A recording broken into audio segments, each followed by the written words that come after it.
E Mateus capítulo 7, versículo 13, versículo 14, que nós lemos anteriormente, fala: entrai pela porta estreita, larga é a porta e espaçoso o caminho que conduz para a perdição.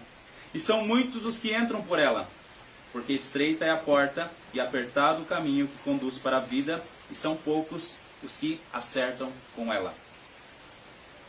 Anteriormente nós falamos sobre a oração, sobre as Escrituras, começamos a falar sobre as Escrituras, falamos sobre as Escrituras do pecado, falamos sobre as Escrituras de Deus e estamos falando sobre as Escrituras de Cristo. E essa é a 7ª parte que fala. O tema nessa noite é: Cristo nos salva eficazmente. Examinai as Escrituras, são mesmos elas que testificam de mim. João 5,39. 2 Pedro 3,18. Antes crescei na graça e no conhecimento de nosso Senhor Jesus e Salvador Jesus Cristo. A Ele seja dada a glória, assim agora como no dia da eternidade. João 17,3. E a vida eterna é esta, que te conheçam a ti só, por único Deus verdadeiro, e a Jesus Cristo a quem enviastes. Nós falamos sobre o benefício de estudar as Escrituras. A primeira parte, elas revelam a nossa necessidade por Cristo, elas tornam Cristo mais real para nós. Nós nos ocupamos das perfeições de Cristo, Cristo se torna mais precioso para nós. Nós temos uma confiança crescente em Cristo, geram nele o profundo desejo de agradar a Cristo. E nessa noite nós somos levados a crer que Cristo nos salva eficazmente. Você sabe que nesse ano, acho que foi esse ano, no final do ano passado, a humanidade chegou a mais de 8 bilhões de pessoas.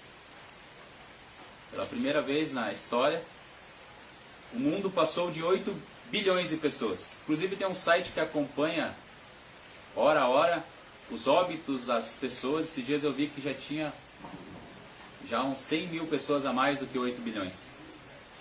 Mas milhões dessas pessoas estão à beira da religião, distantes de Deus, mortos em transgressões e pecados, como temos crido e aprendido.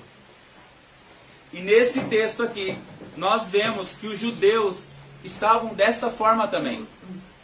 Eles pensavam que por fazer parte do povo de Deus, eles estariam em paz, eles estariam tranquilos, eles não precisavam nada mais. Mas nós lemos logo no começo do versículo 13 dizendo: entrai pela porta estreita. Eles pensavam também que poderiam ser salvos por algo que eles faziam, ou algo que eles poderiam fazer. E você nessa noite está à beira da religião também? Está satisfeito consigo mesmo? Nós que fomos reconciliados com Cristo, somos tentados a pensar que por nossa força, que por nossa vontade, por nosso querer, nós pegamos e entramos por essa porta. E a Bíblia nos fala muitas vezes acerca disso. E nós somos exortados nessa noite a colocar a nossa confiança em Cristo e não em nós mesmos. O Charles Spurgeon ele falou o seguinte: aquele que não dá um passo da fé e portanto não entra na rua para os céus, perecerá.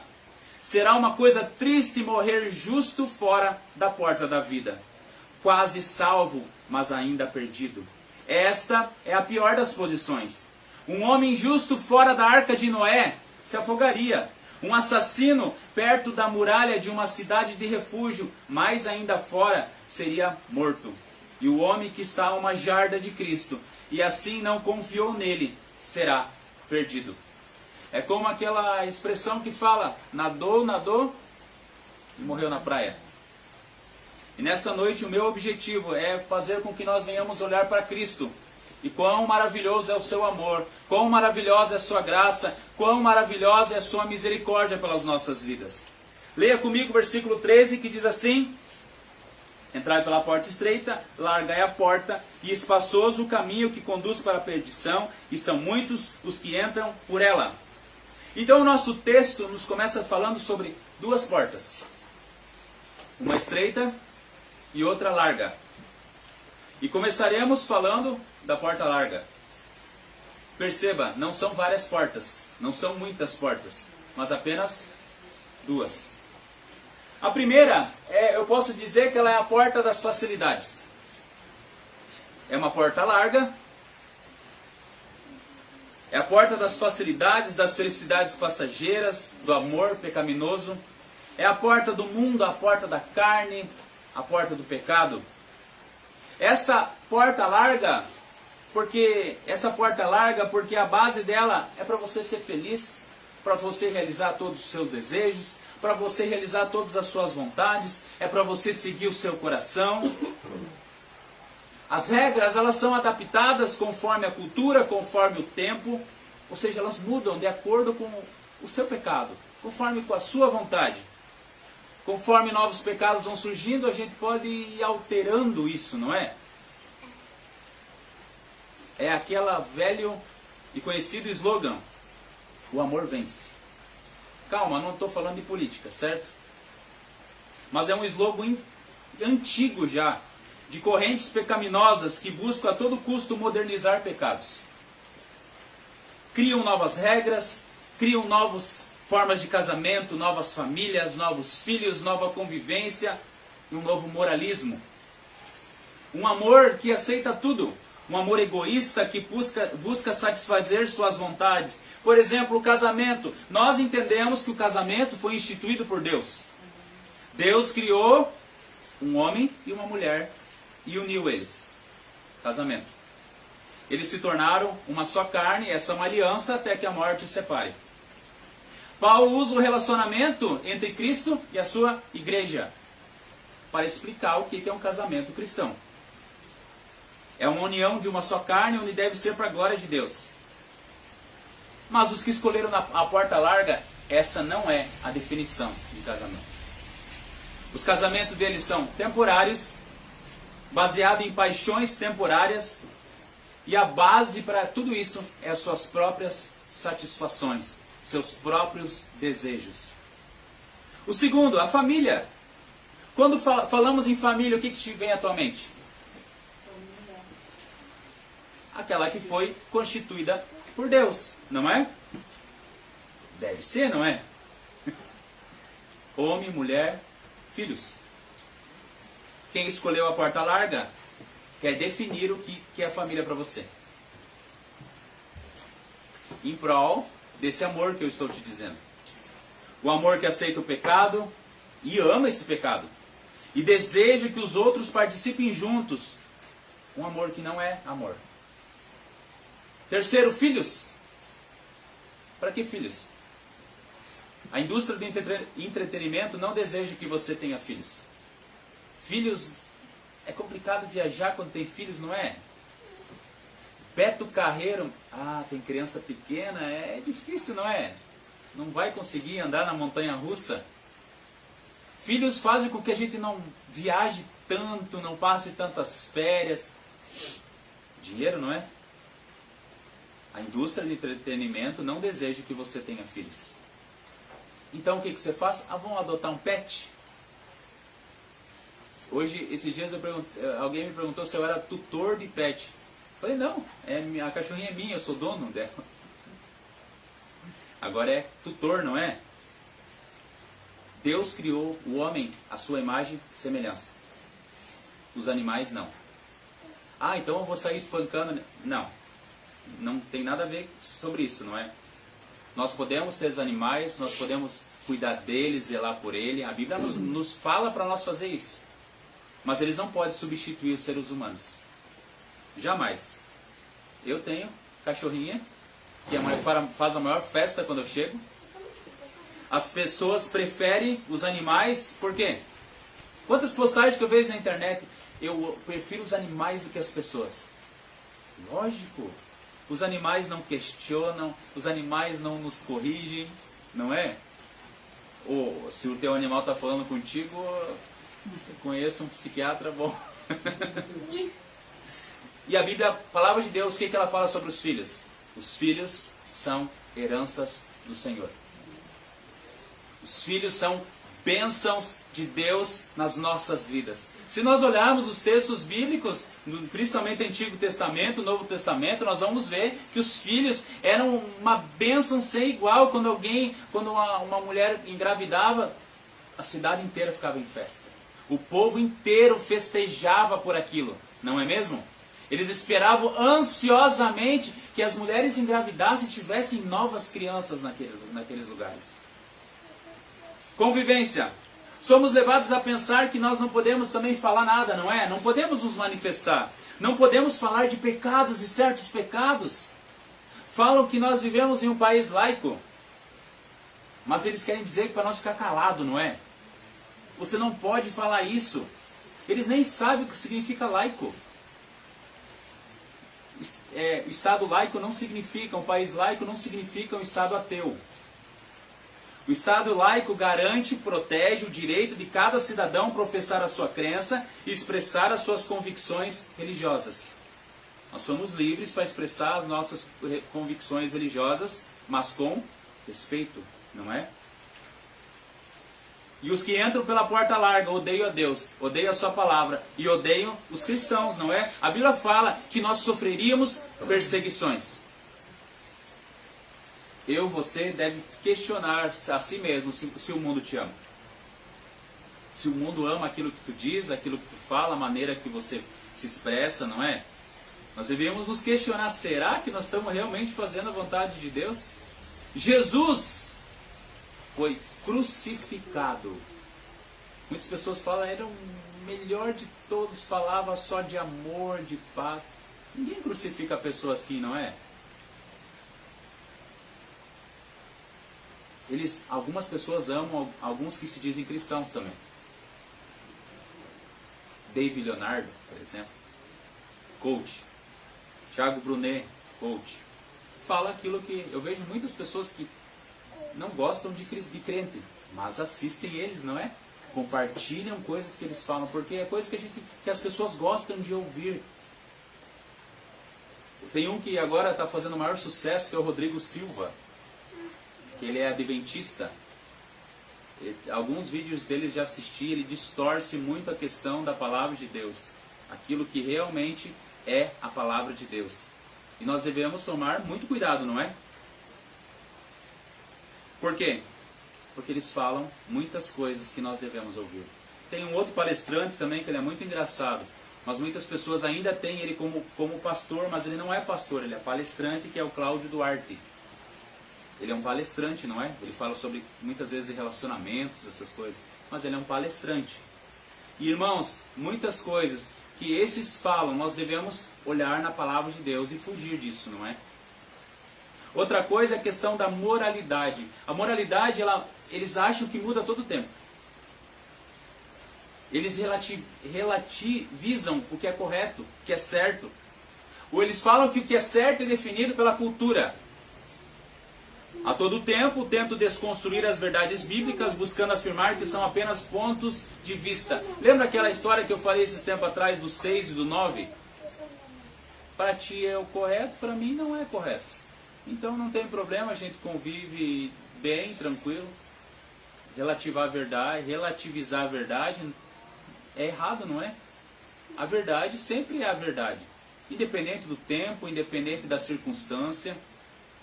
A Bíblia fala desses, em Romanos 1,25 está escrito assim: pois eles mudaram a verdade de Deus em mentira, adorando e servindo a criatura em lugar do Criador. E nós devemos fazer igual Josué fez. Josué 24,15 fala assim: porém, se vos parece mal servir ao Senhor, escolhei hoje a quem sirvais, se aos deuses a quem serviram vossos pais que estavam além do Eufrates, ou aos deuses dos amorreus em cuja terra habitais. Eu e a minha casa serviremos ao Senhor. Outra coisa que ataca-nos também é o ecumenismo. Você sabe o que é ecumenismo?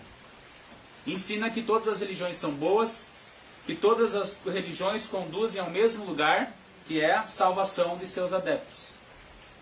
Isso é verdade? Não é verdade. A Bíblia fala como que é a salvação, né? Não é o que nós estamos falando agora? Entrai pela porta estreita. A porta larga, todas as religiões salvam, não é? Há muita diferença entre as religiões. E muitas vezes eles falam que não existe religião falsa, existem pontos de vista, deuses que são o mesmo Deus. E isso é mentira, não é? Existe apenas um Deus, Criador dos céus e da terra, Senhor de todas as coisas. Jesus, ele ensinou que existiam religiões, Jesus ensinou que todas as religiões eram boas? Ele falou que existe apenas uma porta, um caminho que conduz aos céus. E mais, ele condenou abertamente os líderes religiosos dos seus dias, afirmando que tais pessoas, elas não entravam no reino dos céus e também não deixavam ninguém entrar. Não é verdade? Hoje, para você ter uma ideia, tem grandes religiões no mundo e cerca de mais de 6.000 seitas. Conhecidas, né? Muitas coisas realizadas em nome da religião não são agradáveis a Deus. Saulo de Tarso, por exemplo, ele era totalmente sincero aquilo que ele fazia. Ele achava que estava fazendo aquilo que era correto, aquilo que agradava a Deus. Ele era extremamente religioso, a Bíblia fala. Mas ele consentiu na morte de Estevão, não é? E tantos outros cristãos. Todo ser humano deveria e deve se questionar se está adorando realmente ao Deus verdadeiro. Se está fazendo realmente a vontade de Deus. Se guarda realmente os mandamentos do Senhor de forma correta. Nós cristãos, nós devemos estar alicerçados na palavra de Deus. Nas Escrituras. Para nós não sermos o que enganados, levados ao erro, às heresias, aos misticismos. Como eu falei, na internet está lotado de coisas que você começa a assistir, você chega a se emocionar de tão legal. Mas quando você vai colocar em relação à palavra de Deus, você vê, mas não é do Senhor isso aí, não é? O ecumenismo é um erro e ele deve ser rejeitado. Martinho Lutero falava, é melhor ser dividido pela verdade do que unido pelo erro. Mas eu quero que você entenda que tem outro grande problema também nisso daí. Muitas pessoas falam assim, menos religião, mais Jesus, já ouviu? Muitos lugares tem adesivos que falam isso. Porque eles desejam nos afastar da igreja, não é? Eles falam, vocês são muito religiosos. Menos religião, não precisa ir na igreja. Mais Jesus. Até parece que eles oram e estudam a Bíblia em casa, não é?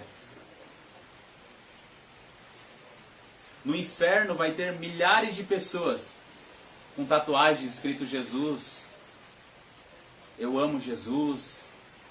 Eu faço a obra do Senhor. Como nós lemos anteriormente, não é? Quantas pessoas falaram, Senhor, Senhor, eu preguei a Tua palavra, fiz milagres no Teu nome.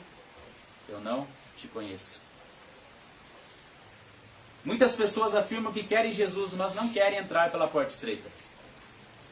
Não querem fazer parte da igreja dele. Não querem cumprir os seus mandamentos.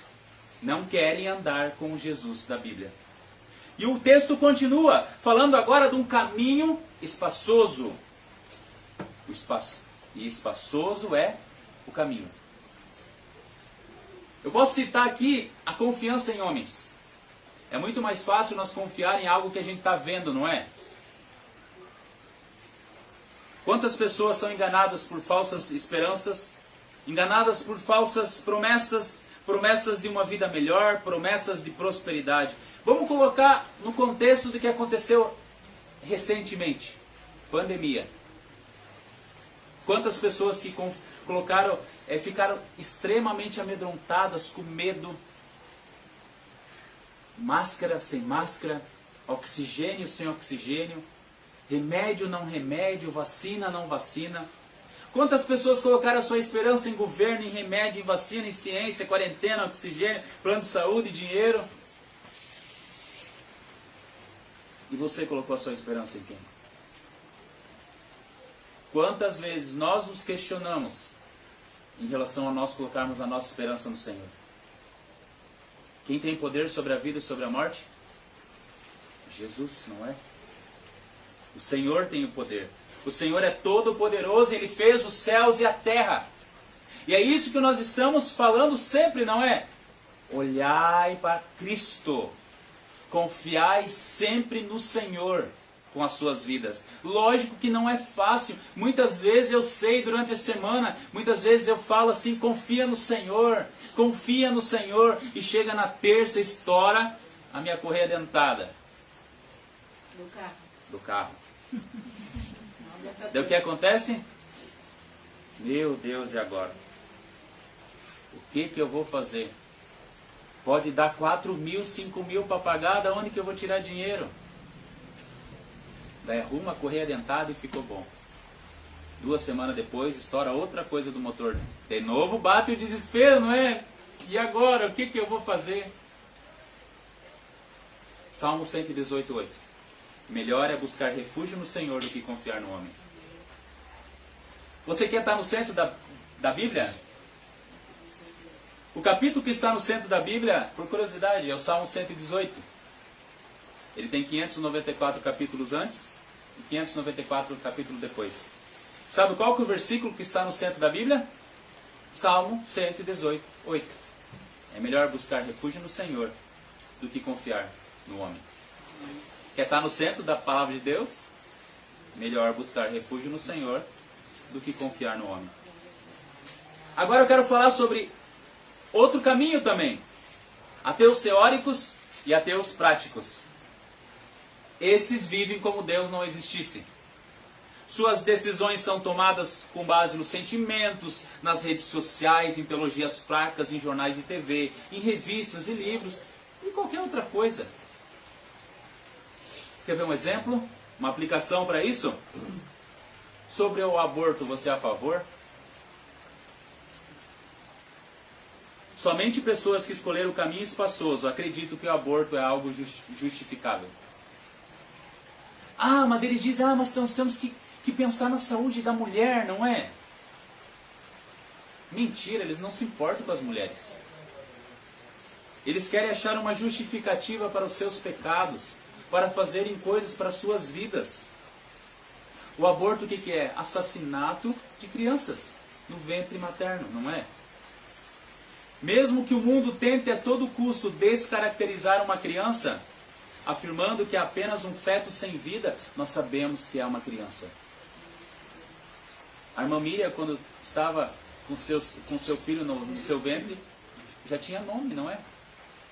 Alguém dá nome para algo sem vida? Uma criança pode ser, não é? Um bonequinho, alguma coisa assim, mas a irmã Paula, a Leia, minha mãe, nós não demos nomes para os nossos filhos antes deles nascerem. Eles não eram amontoado de carne, não é? Eles já eram uma pessoa já. Nós conversava com eles. Ou a gente não bate bem, não é? Eles chutavam, não é? A gente dizia, está respondendo. Eles não eram qualquer coisa. Nós não podemos descaracterizar uma criança, não é? Assim que o mundo faz, ela tenta descaracterizar para quê? Não era uma criança, então não tem problema, não é? O nazismo fez muito isso. Descaracterizava os judeus como seres humanos. Então muitas pessoas aceitavam na época. E o nazismo matou muito menos pessoas do que o aborto. Sabe quantos abortos teve o ano passado? Mais de 42 milhões de crianças morreram através do aborto no ano passado. E nós sabemos que isso continua dia após dia. Mas por que pessoas que se dizem cristãs afirmam ser a favor do aborto? Ou mesmo serem a favor da regulamentação do aborto, que para mim é a mesma coisa. Porque elas não passaram pela porta estreita, elas não foram salvas pelo Senhor. Elas são ateístas ou idólatras. Ateísmo ou idolatria. Mas por que ateísmo se muitas pessoas dizem que acreditam em Deus? Porque existem duas formas de ateísmo, teórico e prático. O teórico afirma que Deus não existe e busca viver de forma que ele não exista. E com certeza tem algum interesse para que ele não exista mesmo, não é? O prático pode até afirmar que Deus exista, mas vive como se ele não existisse. Toma suas decisões, realiza seus desejos e vontades como se Deus não existisse. Mas também, eles entraram pela porta larga e o espaçoso caminho. E o versículo continua. Larga é a porta Espaçoso é o caminho que conduz para a perdição. Aqui vemos onde esta porta, esse caminho leva. Perdição. Você sabia que quando nós morrermos, nós vamos passar pelo juízo final? Correto? Na nossa confissão de fé, no capítulo 32, fala assim: Deus tem designado um dia em que há de julgar o mundo com justiça, por meio de Jesus Cristo, a quem todo poder e julgamento é dado pelo Pai.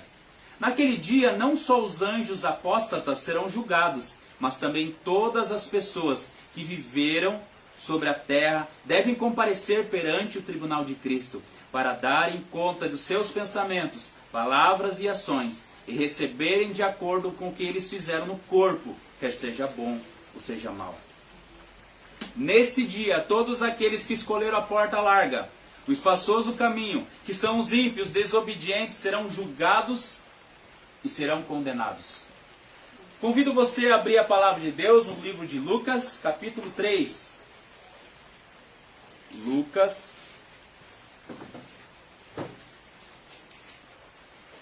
Lucas capítulo 3, versículo 16 e 17.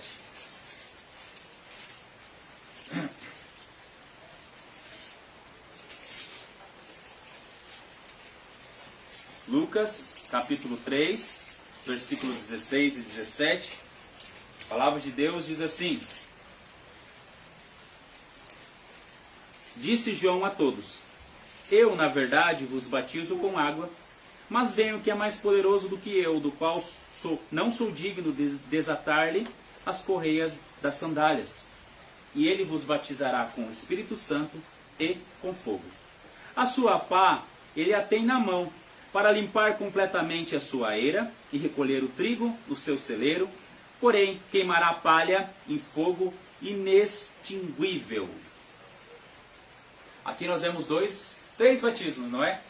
Primeiro, batismo com água, que nós cremos que é por imersão. Segundo, batismo com o Espírito Santo, que nós cremos que todo aquele que o Senhor fez nascer de novo, aquele que Deus deu vida, esse tem o Espírito Santo, então ele foi batizado com o Espírito Santo. Ou seja, significa salvação. Todo salvo foi batizado com o Espírito Santo. Todo salvo está protegido pelo Espírito Santo. Então estes vão morar com o Senhor, que nós chamamos de céu, não é? O segundo batismo, está lá no versículo, batizará com o Espírito Santo. O terceiro batismo é com fogo. O segundo batismo significa condenação. Inferno. Fogo. Inferno. Mas por quê? Veja bem o versículo 17. A sua pá ele tem na mão, para limpar completamente a sua eira e recolher o trigo no seu celeiro. Alguém coloca o trigo no fogo? Não.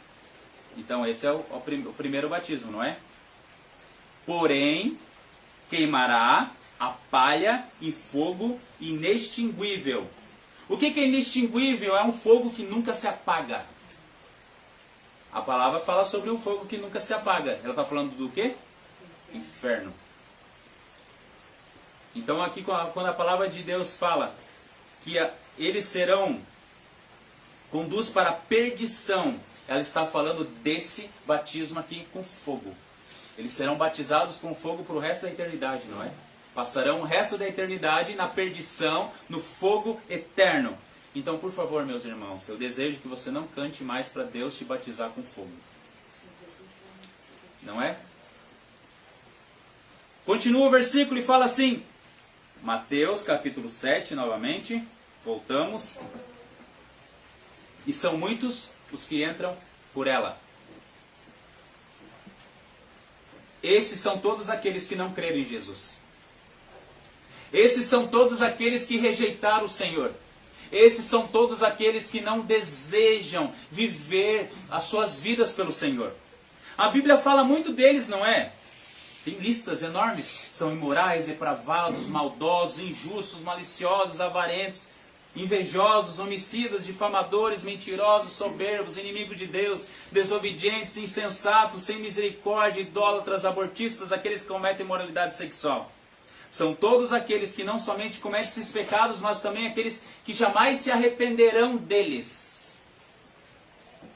Apocalipse 22, versículo 14 e versículo 15 fala assim: bem-aventurado aqueles que lavam as suas vestes do sangue do Cordeiro, para que lhe assista o direito à árvore da vida, e entrem na cidade pelas portas. Fora ficarão os cães, os feiticeiros, os impuros, os assassinos, os idólatras e todo aquele que ama e pratica mentira. Mas no versículo 14, nós vamos falar agora sobre a porta estreita. Porque estreita é a porta. Abra comigo João, capítulo 10. Livro de João, capítulo 10, versículo 7. João, capítulo 10, versículo 7. Fala assim: Jesus, pois, lhes afirmou de novo: em verdade vos digo, eu sou a porta das ovelhas. Versículo 9: eu sou a porta. Se alguém entrar por mim, será salvo. Entrará e sairá e achará pastagem. Quem é a porta? Jesus é a porta. Quem entra por ele será salvo. E esta é a porta da salvação. Quem entra por ela vai ser justificado. E agora não há mais condenação para aqueles que estão em Cristo Jesus. Então aqui, essa porta estreita, ela está falando de salvação. Quando nós somos salvos pelo Senhor, o que vem primeiro? Fé. A fé é um dom de Deus. Porque pela graça sois salvos, mediante a fé. Isso não vem de vós, é dom de Deus. Tiago 1,17 fala: toda boa dádiva e todo dom perfeito são lá do alto, descendo do Pai das luzes, em quem não pode existir variação ou sombra de mudança. Aqueles que Deus dá fé, aqueles que Deus dá vida, Ele habilita a crer para a salvação das suas almas. Então esses entram pela porta estreita. Hebreus 12:2 fala assim: Cristo é o autor e consumador da nossa fé. A palavra autor aqui, ela significa que Jesus é o Criador, Ele é o fundador da nossa fé. Em outras palavras, a nossa fé é um dom de Deus. Não é somente a nossa fé que vem dele, mas Ele também sustenta, Ele sustém nossa fé. Por quê? Porque Ele também é consumador. Aquele que completa a nossa fé. Dizer que nós temos que correr o percurso até o fim jamais poderia ser chamado de justiça por obras, desde que tal fé perseverante é, em última análise, um dom de Deus. Nós temos mérito na fé? Não, ela é um dom de Deus. Eu só creio porque o Senhor me concedeu a fé, me habilitou para crer. Só cremos e permanecemos crendo em Deus por causa de Cristo. E por causa da sua obra em nossas vidas. Aí nós conseguimos entender por que muitas pessoas não creem, não é? Muitas pessoas, quando a gente fala, Senhor, eu estou falando direto da palavra para essa pessoa, mas ela não crê. Ela não entende. É uma obra de Deus. Segundo, o que acontece na nossa vida? Arrependimento. O que o homem fala? Nunca se arrependa do que você faz, que isso fez você ser o que você é, não é? Não, quando nós passamos pela porta estreita, fé, arrependimento. O arrependimento, eu quero que você entenda que não é mostrar tristeza pelo pecado, porém é uma mudança, é uma decisiva mudança. Uma volta do pecado para uma vida de obediência. Não é um sentimento de remorso, autorreprovação. Não é tristeza pelo pecado gerados por temor de punição, sem qualquer desejo ou decisão de deixar de pecar. É, por exemplo, aquela criança que comete um erro. Ela não se arrependeu daquilo que ela fez. mas ela está com medo de apanhar, não é? De ser corrigida, de ser castigada. Então ela não se arrependeu do que ela fez, ela pode voltar a fazer novamente, não é? Não é esse tipo de arrependimento. Judas, a Bíblia fala que ele se encheu de tristeza e angústia, mas ele não se arrependeu do que ele fez. Se ele pudesse, ele faria de novo, não é? Arrependimento, ele significa mudança no coração. Para o judeu, mais importante era o coração. Para o grego, era uma mudança de mente. Mas para os dois significa centro do nosso ser. Então quando a Bíblia fala de coração, a maioria das vezes ela está falando de centro do nosso ser. Lembra que Deus se importa com o teu coração. Mas tu tem um problema cardíaco, alguma coisa assim? Não é esse coração, não é? Ah, o que você é por dentro. Não. Tudo.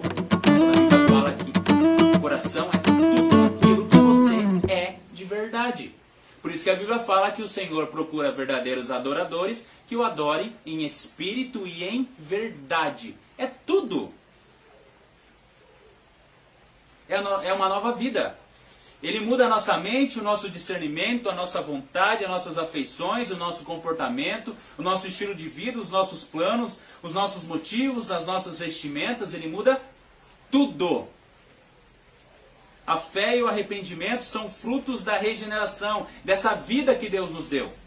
E são nos dadas ao entrarmos pela porta estreita.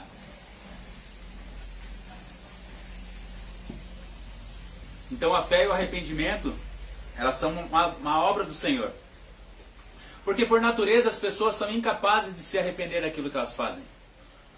Porque elas amam o pecado, elas amam suas vontades e seus desejos. Quantas vezes eu vejo pessoas que se alegram porque caíram na valeta, porque estavam embriagados.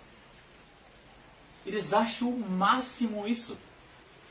Uma vez eu falei para um amigo meu, falei assim, mas é ridículo isso, não é? Imagina, a pessoa bebeu tanto até cair na valeta. É legal? Não é, né? Mas para essas pessoas é. Elas preferem não se arrepender, porque elas amam viver de forma pecaminosa e de forma rebelde. E a Bíblia os chama de escravos do pecado e mortos em transgressões e pecado. Então, sem a ação de Deus em conceder vida, elas vão permanecer dessa forma. Eles são inocentes? Não, a Bíblia fala que eles são inimigos de Deus. Eles não vêm até Cristo porque eles odeiam a Deus e sua palavra. E nós éramos assim? Efésios 2:3. Entre os quais também nós andávamos outrora, segundo as inclinações da nossa carne, fazendo a vontade da carne e dos pensamentos. E éramos, por natureza, filhos da ira, como também os demais. Você está conseguindo compreender o amor de Deus, a misericórdia do Senhor e a sua graça sobre as nossas vidas? Vou te contar rapidamente o testemunho de conversão do Charles Spurgeon. Ele falou assim, que certa noite, no meio da semana, ele estava sentado na casa de Deus, e eu não estava pensando muito sobre o sermão do pregador, porque não acreditei nele. Ocorreu-me então o seguinte pensamento: como você veio a ser um cristão? Eu busquei o Senhor. Mas como você veio a buscar o Senhor? A verdade lampejou em minha mente, eu não o teria buscado, a menos que houvesse alguma influência prévia em minha mente para fazer-me buscá-lo. Eu orei, eu pensei, mas então me perguntei, como eu vim a orar? Eu fui induzido a orar pela leitura das Escrituras. Mas como eu vim a ler as Escrituras? Eu li-as, mas o que me levou a fazer isso?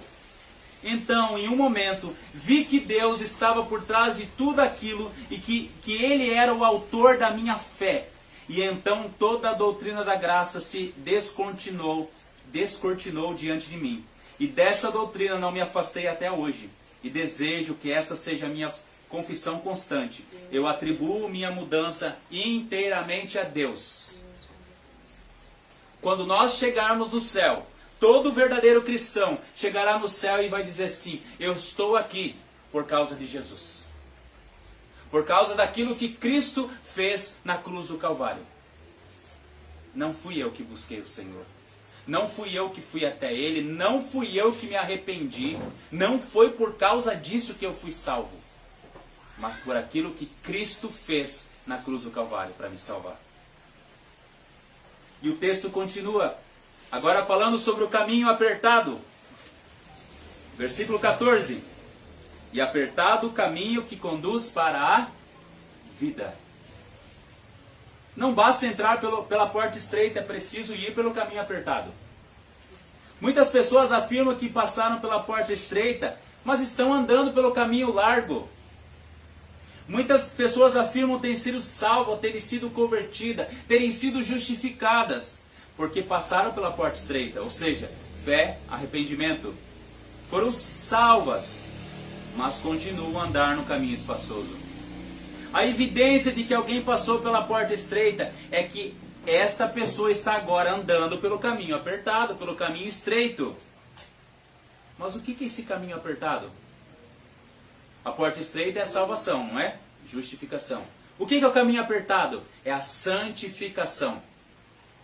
Aqueles que o Senhor salva, Ele santifica.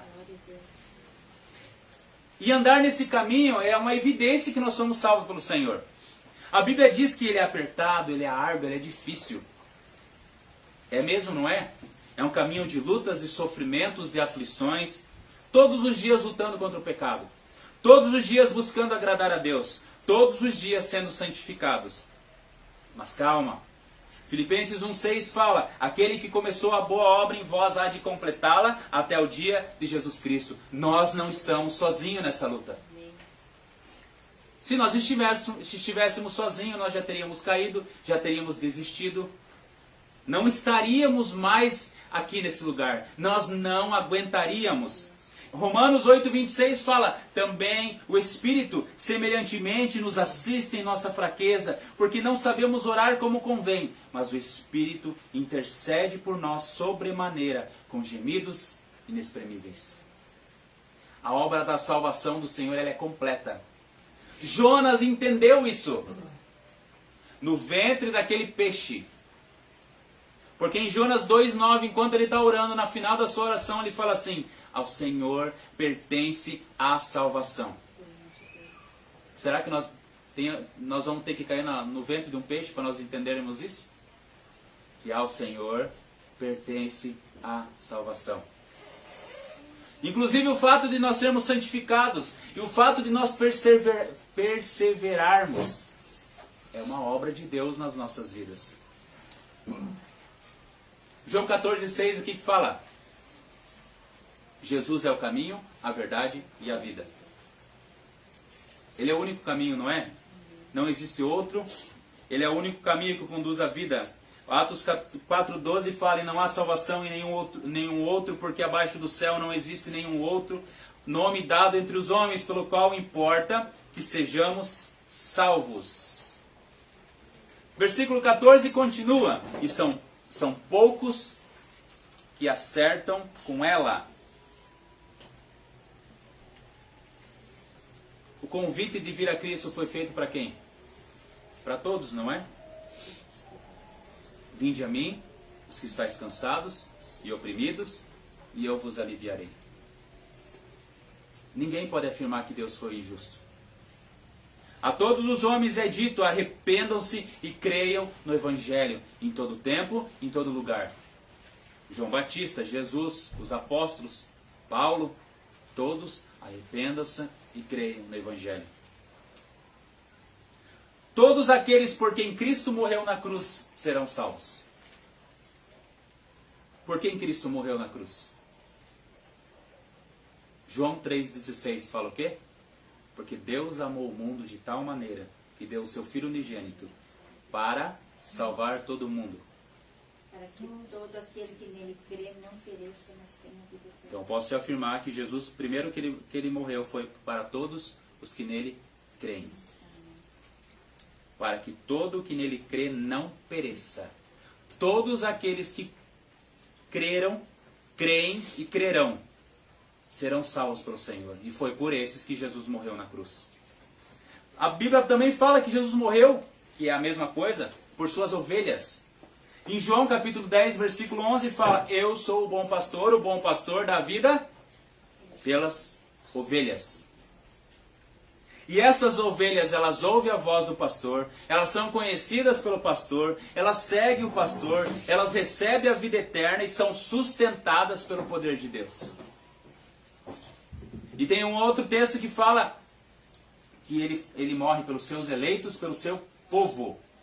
João 6,39. E a vontade de quem me enviou é esta, que nenhum eu perca de todos os que me deu. Pelo contrário, eu o ressuscitarei no último dia. Você acha que Jesus vai perder alguma das suas ovelhas?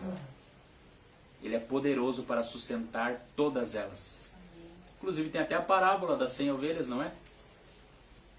A propiciação de Jesus, a sua intercessão foi pelos seus. João 17,9. Não rogo pelo mundo, mas por aqueles que me deste, porque são teus. Quando Jesus estava morrendo na cruz, sacrificando na cruz por nós, ele estava olhando para cada um de nós. Para todos os eleitos ele estava olhando. O seu sangue não foi vertido em vão. E ele morreu por todos os que entram pela porta estreita, por todos que andam pelo caminho apertado. Cristo não morreu em vão. Foi por causa da morte e ressurreição dele que hoje nós temos acesso ao Pai. Somente por causa de Cristo que somos salvos de nossos pecados. Somente por causa de Cristo que nós somos justificados de nossos pecados. Somente por causa de Cristo é que fomos conduzidos à vida. Para concluir, se eu passo pela porta estreita, eu sou justificado. Eu sou salvo. Automaticamente eu sou regenerado. E a evidência da justificação e da regeneração é a santificação. Então, quando o texto está falando aqui de porta estreita, entrar pela porta estreita é salvação. Caminho estreito, santificação. Os dois têm que andar junto. Se a pessoa afirma que entrou pela porta estreita, ela tem que estar sendo santificada. O que adianta? É que nem uma vez um teólogo, Paul Washer, falou assim: se você afirma que foi salvo por Jesus, mas continua vivendo da mesma maneira, você foi salvo você foi salvo do quê? Se você foi salvo você afirma que foi salvo pelo Senhor e continua vivendo em pecados, você foi salvo do quê? Você entrou pela porta estreita porque Deus te deu vida. Foi Ele que te trouxe. Cristo te salvou eficazmente. O que é de forma eficaz? Aquilo que Ele falou que ia fazer, Ele fez. Um exemplo, eu gosto de dar esse exemplo que eu aprendi esses tempos atrás. Lembra da porta escrito lá: vinde a mim todos que estáis cansados e sobrecarregados, eu vos aliviarei? Digamos que essa porta está lá em Nova York. Escrito em inglês, português, japonês, espanhol, em todas as línguas. E milhares de pessoas passam por essa porta e lê lá: vinde a mim todos que estáis cansados, sobrecarregados, eu vos aliviarei. Um passa e fala: estou cansado, mas eu quero ir embora. O outro passa correndo, olha e não quero. O outro passa mas não quero. E de repente alguém entra. Fala: eu entrei por essa porta, não é? Eu entrei. Eu estou aqui porque eu fiz alguma coisa, não é? Eu fui salvo pelo Senhor porque eu fui até o Senhor. No outro lado da porta está escrito João 6,65. Ninguém pode vir a mim, se pelo Pai não lhe for concedido. Ninguém pode entrar pela porta estreita, se o Pai não o trouxer. Nós só estamos aqui nessa noite porque o Senhor nos trouxe. Amém. Nós só fomos salvos pelo Senhor, justificados pelo Senhor. E somos santificados pelo Senhor por causa da sua misericórdia, por causa do seu grande amor, por causa da sua bondade. Você está andando pelo caminho apertado? Você está sendo santificado pelo Senhor? Você tem estudado e lido a palavra? Você tem sido beneficiado com a leitura das Sagradas Escrituras? Você tem crescido e aprendido com o Senhor? Uma mensagem que Deus me deu essa semana teve um dia de noite que eu senti sabe quando parece que você vai morrer no outro dia? Me veio como se eu fosse morrer no outro dia, um sentimento que eu fosse morrer no outro dia. E a palavra que Deus me deu foi: se for para morrer amanhã, que seja vivendo para a glória de Deus. E se você for morrer amanhã, você está vivendo hoje para a glória de Deus? Uma vez perguntaram para um teólogo, perguntaram para ele assim, para um servo de Deus: o que você faria se você soubesse que iria morrer amanhã?